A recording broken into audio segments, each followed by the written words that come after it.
கரூர் வழக்கில் இன்னைக்கு செந்தில் பாலாஜி சிபிஐ அலுவலகத்தில் அவர் ஆஜர் ஆகியிருக்காரு. ஸோ வந்த செந்தில் பாலாஜி அவர்கிட்ட சிபிஐ அதிகாரிகள் யாருமே எதிர்பார்க்காத கேள்வியை தான் அவர்கிட்ட முதலாவது கேள்வியாகவே கேட்குறாங்க. ஸோ அந்த கேள்விக்கே பதில் சொல்ல முடியாமல் திக்குமுக்கு ஆடி போயிருக்காரு செந்தில் பாலாஜி. அதனால் வேறு வழி இல்லாமல் முதலமைச்சர் மு.க.ஸ்டாலின் அதே போல் உதயநிதி இவங்க 2 பேரையுமே கூட தற்போது இந்த வழக்குக்கு உள்ள இழுத்து விடுற மாதிரியான, அதாவது அவங்களுக்கும் சம்மந்தம் இருக்குது அப்படிங்கிற மாதிரியான செயலை இப்போ செந்தில் பாலாஜி கரூர் வழக்கில் சிபிஐ அதிகாரிகள் அவங்க விசாரணையில் போட்டு உடைச்சிருக்காரு. இதனால் இப்போ கம்ப்ளீட்டாக அப்படியே சீனே பார்த்தீங்கன்னா மாறுது. அதாவது கரூர் வழக்கு அப்படின்னாலே விஜய் அவர் தான் குற்றவாளி, விஜய் அவர் தான் அப்படின்னு தான் எல்லாருமே கரூர் வழக்கு அதை பற்றி பேசினாலே விஜய் அவரை தவிர்த்து இந்த விஷயத்த பேச முடியாது. ஆனால் இப்போ அப்படியே சீன் மாறுற மாதிரி கரூர் வழக்கில் இப்போ செந்தில் பாலாஜி அவர் கொடுத்துருக்க வாக்கு மூலம் அடுத்த கட்டமாக ஸ்டாலின், உதயநிதி அவங்களுமே கூட விசாரணைக்கு வர வேண்டிய சூழ்நிலை ஏற்படுற மாதிரியான வாக்கு மூலத்தை தான் செந்தில் பாலாஜி கொடுத்துருக்காரு. ஸோ அப்படி இன்னைக்கு கரூர் வழக்குக்கு அங்கே விசாரணைக்கு போன செந்தில் பாலாஜி அங்கே அப்படி என்னென்ன சம்பவங்கள் நடந்துச்சு அப்படிங்கிற முழு விவரம் எல்லாத்தையுமே பார்க்கலாம். ஸோ அதனால் வீடியோவை ஸ்கிப் பண்ணாமலேயே பாருங்கள். அதாவது செந்தில் பாலாஜி கரூர் வழக்கு விசாரணைக்காக பார்த்தீங்கன்னா டெல்லிக்கு புறப்பட்டு போயிருக்காரு. அங்கே சிபிஐ அலுவலகத்துலையுமே இன்னைக்கு ஆஜர் ஆயிருக்காரு. ஸோ ஆஜர் ஆன செந்தில் பாலாஜி அவரை கூப்பிட்ட சிபிஐ அதிகாரிகள் அவர்கிட்ட கேட்கக்கூடிய கேள்விகள் எதுவாக என்ன மாதிரியான கேள்விகளாக இருக்குது அப்படின்னு பார்த்தீங்கன்னா, நீங்கள் இந்த வழக்கில் நேரடியாக சம்மந்தப்படலை அப்படின்னாலுமே நீங்கள் உடனடியாக எப்படி அந்த மருத்துவமனைக்கு போனீங்க அப்படிங்கிற அந்த கேள்வியை தான் ஃபஸ்ட்டு செந்தில் பாலாஜி அவருக்கு முன்னாடி முன்வைக்கிறாங்க. அது மட்டும் இல்லாமல் அங்கே இருந்த ஆம்புலன்ஸ் எல்லா ஆம்புலன்ஸுகளுமே பார்த்தீங்கன்னா திமுக கொடி ஒட்டப்பட்டு அவங்க எல்லாருமே தயார் நிலையில் இருந்த மாதிரி செந்தில் பாலாஜி எல்லா ஆம்புலன்ஸையுமே அவர் தயார் நிலையில் வச்சுருந்துருக்க மாதிரி, குறிப்பாக அங்கே கரூரில் இருந்து மட்டும் இல்லாமல் இன்னும் பக்கத்தில் இருக்கிற டிஸ்ட்ரிக்ட் அந்த இடத்துல இருந்தும் கூட நிறைய ஆம்புலன்ஸுகள் அவ்வளவு சீக்கிரமாக வரவழைக்கப்பட்டிருக்கு. ஸோ இது எல்லாத்தையுமே பார்க்குறப்ப நீங்கள் ஒரு தயார் நிலையில் செட்டப்பில் இருந்த மாதிரி தெரியுதே அப்படின்னு அங்கே சிபிஐ அதிகாரிகள் செந்தில் பாலாஜி அவர்கிட்ட கேள்வி கேட்குறாங்க. அப்புறமா மிக முக்கியமாக ஒரு செருப்பு, அதாவது விஜய் அவர்கள் பாட்டிலுக்கு 10 ரூபாய் அப்படின்னு பாட்டு பாட ஆரம்பிச்சதுக்கு அப்புறமா கும்பலில் இருந்து பார்த்தீங்கன்னா ஒரு செருப்பு ஒன்று விஜயை நோக்கி அந்த செருப்பு பறந்து வருது. ஸோ அந்த செருப்பு பறந்ததுக்கு அப்புறமா அந்த கும்பலுக்குள்ள ஒரு பதட்டமான ஒரு சிக்கலான சூழ்நிலை கும்பலுக்கு உள்ள ஏற்படுது. ஸோ அப்படி உங்களை பற்றி பாட்டிலுக்கு 10 ரூபாய் அப்படின்னு விஜய் பாடினதுக்கு அப்புறமா அந்த கும்பலில் இருந்து செருப்பை தூக்கி வீசினது யார்? நிச்சயமாக உங்களுடைய ஆட்களாக தான் அது இருக்க முடியும். அந்த செருப்பை தூக்கி வீசினது யார்? ஏன்னா அந்த செருப்பு தூக்கி வீசினதுக்கு அப்புறமா கும்பலுக்குள்ள பதட்டம் படுறதை பார்க்க முடியுது. கும்பலுக்குள்ள ஒரு மாதிரி நெரிசல் தள்ளு முள்ளு ஏற்படுறதையுமே அந்த வீடியோக்கள், அங்கே இருக்கிற வீடியோக்கள், சிசிடிவி எல்லாத்துலேயும் இருந்துமே பார்க்க முடியுது. ஸோ எதுக்காக யார் அந்த செருப்பை தூக்கி வீசினது, அதுக்கும் உங்களுக்கும் சம்மந்தம் இருக்கா அப்படின்னு சிபிஐ அதிகாரிகள் கேள்வி கேட்குறாங்க. அதே போல் மிக முக்கியமாக போஸ்ட்மார்ட்டம் அன்று இரவே அவசரமாக எதுக்காக நீங்கள் அங்கே மருத்துவமனைக்கு முன்னாடியே லைவோடு நீங்கள் மருத்துவமனைக்கு போய் ரெடியாக தயாராக இருந்திருக்கீங்க? எல்லா மருத்துவர்களையுமே போஸ்ட்மார்ட்டம் விடியறதுக்கு உள்ள செய்ய வச்சுருக்கீங்க, அதுக்கு என்ன காரணம் இப்படின்னு அடுத்தடுத்துன்னு பார்த்தீங்கன்னா செந்தில் பாலாஜி அவர் பதில் சொல்கிறதுக்கு முன்னாடியே சிபிஐ அதிகாரிகள் அவங்களுடைய மொத்த கேள்வியை அவர் முன்னாடி அட்டாக் பண்ணுற மாதிரியான கேள்விகளை முன் வைக்கிறாங்க. அதுக்கு செந்தில் பாலாஜி என்ன சொல்கிறாரு ஃபஸ்ட்டு என்ன சொல்கிறாரு அப்படின்னு பார்த்தீங்கன்னா, ஏன் என்னை மட்டும் கூப்பிட்டு விசாரிக்கிறீங்க? அந்த நேரத்தில் அங்கே பாஜகவை சேர்ந்த இன்னும் ஒரு சில பேர் இருந்தாங்க. அடுத்த நாள் காலையில் விடியறதுக்குள்ளேயே கூட இன்னும் சில பேர் அங்கே வந்தாங்க, அரசியல் தலைவர்கள் வந்தாங்க. அப்படி அவங்க எல்லாரையுமே விட்டுட்டு என்ன மட்டும் எதுக்கு இப்படி கூப்பிட்டு விசாரிக்கிறீங்க அப்படின்னு செந்தில் பாலாஜி இந்த முக்கியமான கேள்வியை பதிலுக்கு சிபிஐ அதிகாரிகள் அவங்கக்கிட்ட கேட்குறாரு. அதாவது இந்த பதிலை ஏற்கனவே ப்ரெஸ் மீட்டர்கள்கிட்டயே கூட பார்த்தீங்கன்னா ஒரு முறை செந்தில் பாலாஜி அவர் சொல்லியிருந்தார்.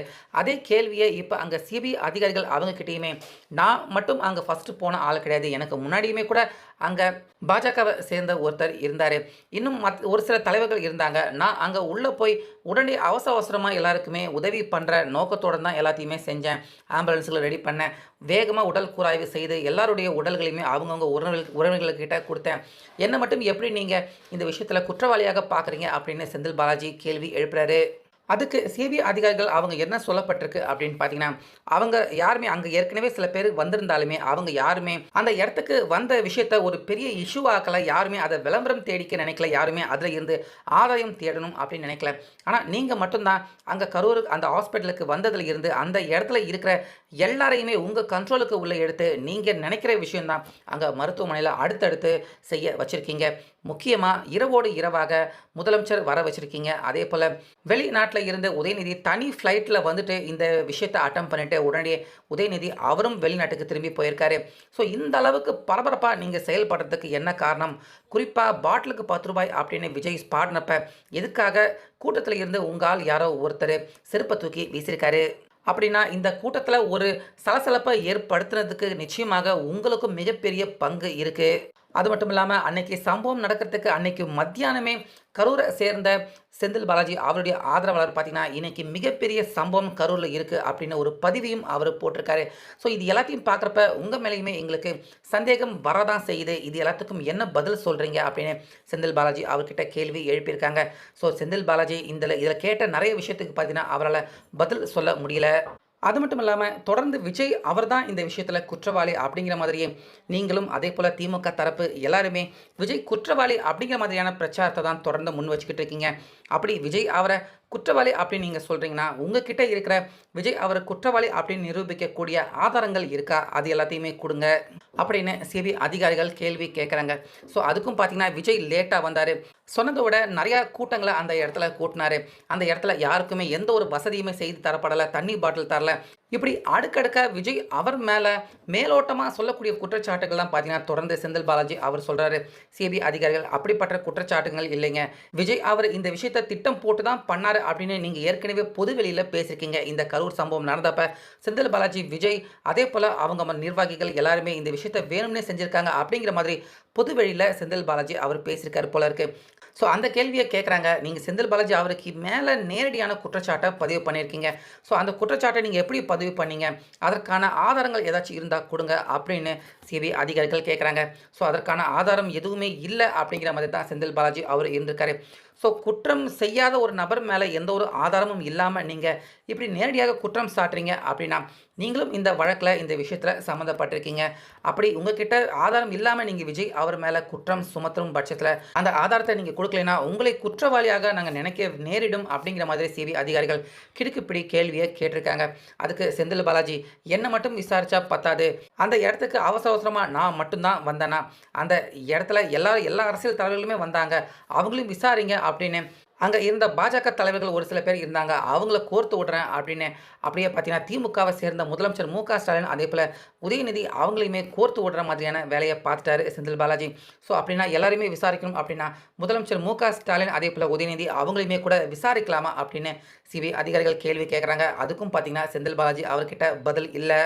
இப்படி அடுத்தடுத்துன்னு பார்த்தீங்கன்னா செந்தில் பாலாஜி அவர்கிட்ட இன்னைக்கு விசாரணையில் நிறைய கிடுக்குப்பிடி கேள்வி கேட்குறாங்க.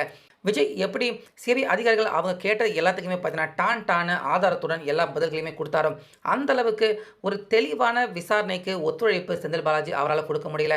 நிறைய கேள்விக்கு பதில் சொல்ல முடியாமலே ஸ்கிப் பண்ணிக்கிட்டே தான் போயிருக்காரு. ஸோ இதனால் பார்த்தீங்கன்னா இன்றைக்கி விசாரணை தொடர்ந்து நடந்துகிட்டு இருக்கு.